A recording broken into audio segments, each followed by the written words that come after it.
Sometimes, the most unimaginable tragedies are not just headlines. They are the shattering of lives, of communities, and of innocence itself. Tonight, we recount the heartbreaking story of Jack and Lillian Sullivan. Two children whose disappearance gripped an entire town, a nation, and ultimately the world. A story that begins with hope, turns into fear, and ends with heartbreak beyond comprehension. The case is officially known as the investigation into the deaths of Jack Sullivan, 4 years old, and Lillian Sullivan, 6. But behind these names are the lives, dreams, and laughter of two young souls that were taken far too soon. Before we begin, I want to ask you to engage with this story. Share your thoughts in the comments below, tell us where you're watching from, and make sure to like and subscribe to the channel, so we can continue to explore cases that demand attention, justice, and remembrance. It all started on what appeared to be an ordinary day in a quiet Canadian town. Lillian Sullivan, age 6, and her younger brother Jack, age 4, were last seen playing near their family home. Their mother, expecting the usual sounds of laughter and footsteps, was met instead with silence. By nightfall, panic had set in. Calls went unanswered, doors were checked repeatedly, neighbors were questioned, and the realization slowly sank in. The children were missing. For weeks, their names became more than names. They became symbols of hope, fear, and collective anxiety.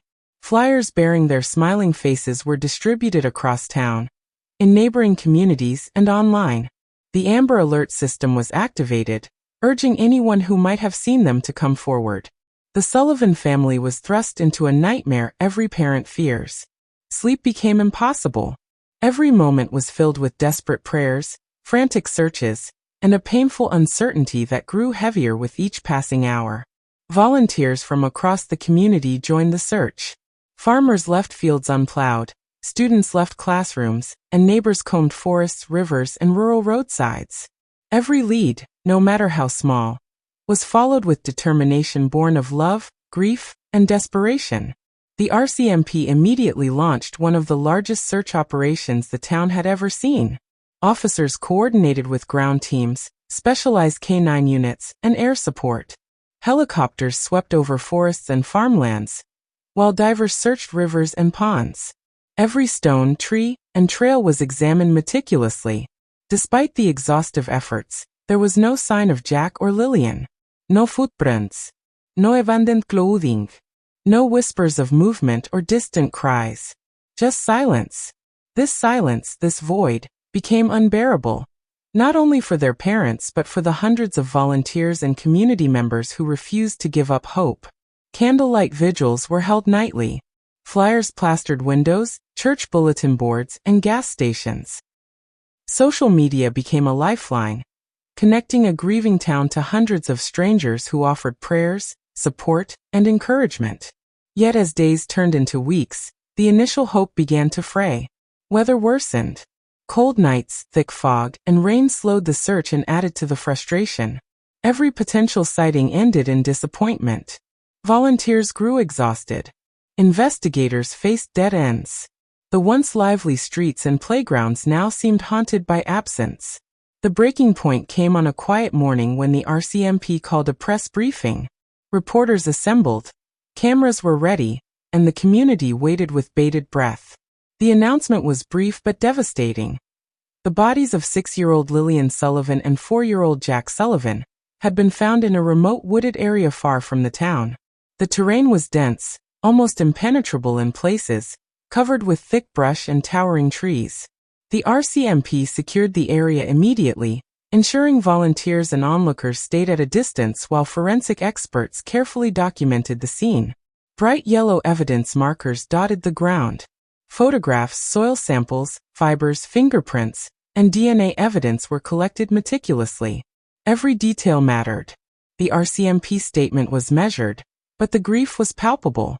We regret to inform the community that the remains of Lillian and Jack Sullivan have been located. This is an active suspicious death investigation. Our deepest condolences go to the family at this time. We ask for their privacy as they process this devastating loss. For the family, this confirmation was unbearable. Weeks of hope were replaced by an unimaginable reality. And for the volunteers, Every step they had taken in search now became a painful reminder of a life lost, and of a tragedy that could not be undone. News spread rapidly, both on television and online. Hashtags that once carried hope were now filled with grief, tributes, and memorials. Candlelight vigils transformed into somber ceremonies of mourning, and the streets once plastered with missing posters now carried the weight of remembrance. With the bodies recovered, the case transformed into a homicide investigation. Authorities focused on a series of critical questions. Who was responsible? How did the children end up in such a remote location? And why? As is common in cases involving children, investigators first scrutinized those close to them, family, caregivers, and known associates. Timelines were reconstructed, alibis verified, and every small discrepancy examined. At the same time, law enforcement did not rule out the possibility of an outsider. Vehicles were tracked. Surveillance footage was reviewed. Digital footprints, including phones and social media activity, were analyzed. Forensic evidence collected at the scene would play a crucial role in determining not only the cause and timeline of death, but also potential suspects. As the investigation unfolded, comparisons to previous Canadian cases became inevitable. The murder of 8-year-old Tori Stafford in 2009, abducted by people she knew and trusted, and the disappearance of Amber Tuccaro in 2010, abducted by a stranger, reminded the public of the chilling duality. Child crimes can be both intimate betrayals and acts of random, calculated evil. The community watched closely. Parents gripped their children tightly. Schools, playgrounds, and homes were left asking uncomfortable questions. How safe are our children? Who could commit such an act? And what systems could prevent this from happening again? The loss of Jack and Lillian Sullivan was not confined to the family. The entire town, volunteers, neighbors, and strangers who had followed the case felt the weight of the tragedy. Silence now replaced the hope-filled evenings. Playgrounds that were once lively felt empty. School hallways were filled with questions no adult could answer.